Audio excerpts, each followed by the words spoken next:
Pullik savol o'quvchilar, pullik savol. Lochin. Qaysi sut emizuvchining otasi qush? Lochin. Topgan o'quvchiga 50 ming so'm pul beraman. Mukofot. Qush. Tuyoqush? Tuyoqush emas. To'xta, eshitaman. Qirg'i yo'q. Savolni eshitinglar. Menga qushning nomi kerak emas. Sut emizuvchining nomi kerak. Qaysi sut emizuvchining otasi qush? Ha, shunday-da, shuning uchun menga sut emizuvchini aytishlaring kerak. Mantiqiy savol bolalar. Mantiqiy savol. Tuyoqush? Tuyoqush. Nima tuyoqush? Nimani otasi yo'q? Mana savolni eshitinglar. Savolni yaxshilab eshitinglar. Qaysi sut emizuvchi hayvonning, qaysi sut emizuvchining otasi qush? Shu savolga javob bersalaring, mana 50 ming so'm pul beraman.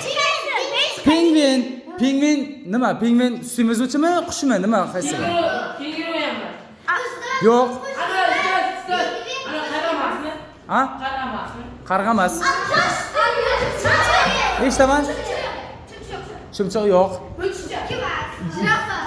Javob boshqacharoq. Mantiqan o'ylang, mantiqan o'ylang. Ha? Tushunman. Kaptar yo'q. Mushuk?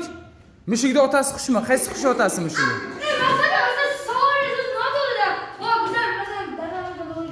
Topolmadikmi? Mantiqiy deyapman senga. Topolmadik, javob aytaveraymi? 50 ming so'm yutib olishlaring mumkin.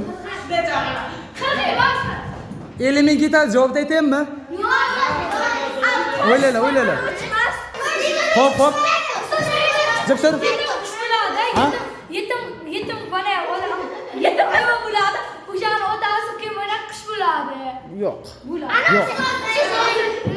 Ashtimiz uchun. Javob aytaymi? Javob quyidagicha. Xo'p. 50 ming yutib olishlaring mumkin edi. Javobni topolmadinglar. Kung Fu pandaning otasi qush bo'ladi. Mantiqiy savol edi bu.